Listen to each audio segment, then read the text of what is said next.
Okay, so this is my first video, and honestly, I thought my first video would be on planner setups. However, I have decided to do the hardest reading challenge you'll ever do.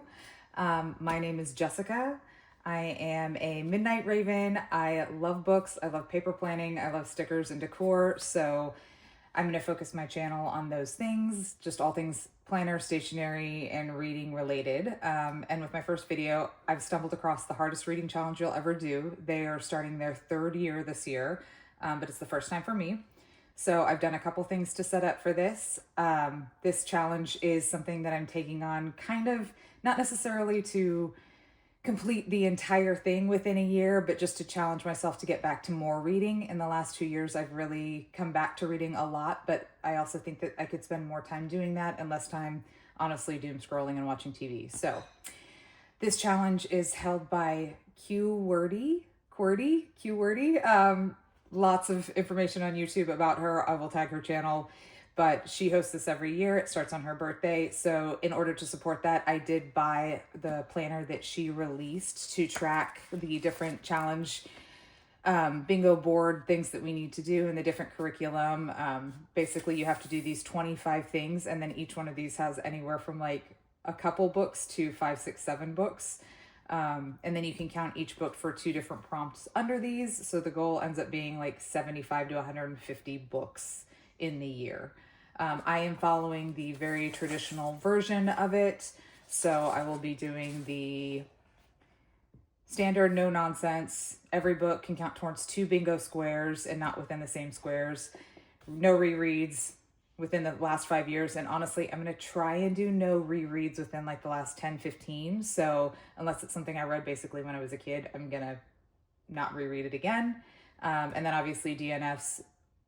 I don't really DNF things. I'm actually hoping this challenge will help me because sometimes I end up reading less because I try and stick out a book I don't like. But if you don't finish it, it doesn't count. So super easy, super simple. So again, I bought her planner to support. It kind of explains what each bingo square kind of requires, what the rules are, and then your opportunity to track it. So wanted to support her, got this. However, I will be tracking slightly differently. I have this stunning Olive and Archer literary frog notebook that I just bought. Thank you to the Joyful Sojourn for doing the reviews on these. Absolutely stunning. And I fell in love, so I had to have it. So I have set this up for the challenge instead. And I've started off with a very simple setup.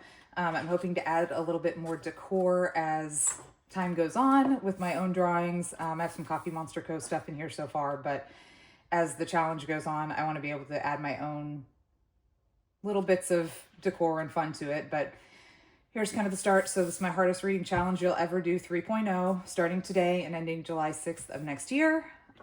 And then I'm basically tracking all the books I've read, the title and author, the dates, and then I'm going to number the books so I can kind of keep an idea of which ones have multiple prompts later. And then also my star ranking. I tend to rank books very highly, but I'm trying to be a little bit more balanced in really ranking a 3-star read. So I'm going to kind of watch that as this goes. So I've basically done the first 2 pages for this, which gets me 35 or something books right here. And then a couple more pages that I will complete over time as we fill them up. And I made sure to leave enough space for 150 books. Again, I'm going to try and do closer to that 75, 80 since every book can count for 2 prompts. But enough space here to put those all in. And then I created my bingo square that mirrors what's in this one to kind of color this as I knock each one out. Again, some more Coffee Monsters washi tape, but really simple here. And then she also does these extra like side quests every month where you can basically additional challenges where you can read a book and then you can pick like a reward. So I'm going to track those in here. This month, the options for the first starting one is either a 3-word alliterative title. So I have 2 options for that. One is The House on Haunted, or The Haunting of Hill House is the one I think I'm going to do for this, or a teal or turquoise cover, which I have here is going to be my first book, Jaws. So as I read those and put what the title is, and then you basically get to pick a reward for one of the 2. So I'll write down which reward I use, and then when I actually use it, you have to pick the reward in the same month, but then you can use it whenever you want throughout the challenge.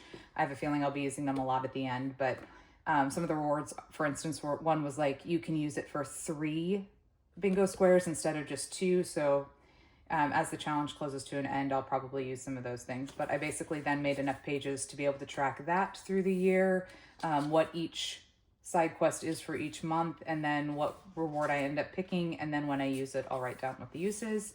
That's all I have so far. And then what I'm going to use the rest of the tracker for, or the notebook for, is to write my book reviews, what I think, and then also all the different prompts that they could apply to, because I have a feeling that some will apply to 3 or 4. So I want to be able to make sure that I don't end up with one bingo square that has like 7 titles on it and one that has 1 when I get later on in the challenge. I don't want to stress myself out about this. I really want to enjoy the process here and reading more books. So I'm going to kind of track where they fit. And then as the time progresses, then I'll fill out more of like the bingo board where I decide kind of where things are going to fall.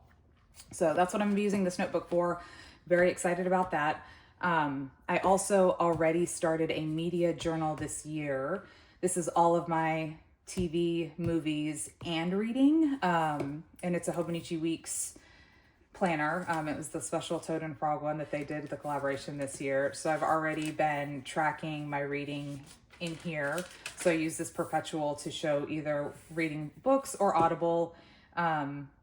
I haven't started for July yet, but this is the first half of the year. So I'm going to continue to use this for my tracking. And to give a quick example of like where I put my books in my TV.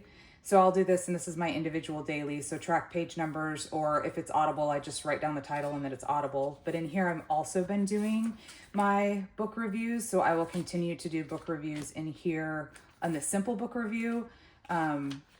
But I'll also do like a broader one in here and how it meets the challenge. So a tiny bit of double work, but just for the rest of this year. But I'm honestly really excited to kind of see how to make both of these work. And honestly, I was already thinking for next year, I do really enjoy the media tracking, but I wanted a bigger book journal anyway. So I think this is going to be a really good kind of leap into the book journal, book planning, bigger world, because there's some amazing creators who've done some really cool stuff with that.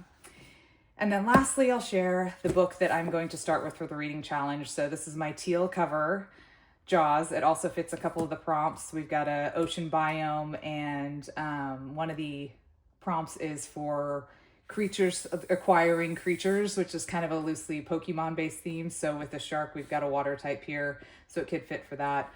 So a couple things that I can go for in here. And then depending on what the main character's name is, we can also potentially do that with a couple other prompts, and then also the author's name. So starting with this was my local bookstore. They did this as their book of the month last month.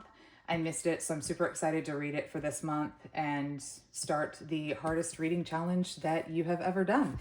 So super excited, very, first YouTube video, but very excited to share this journey as I go through it, the challenges that come up with it. I'm trying to give myself grace and support as I go, and just really enjoy the process, and then also share with you guys kind of how I track my books, what the book journal ends up looking like long term, how I attack the prompts, and then how I integrate it into my greater planning ecosystem overall as I continue to share what I'm doing in my planner spreads and my functional planning life.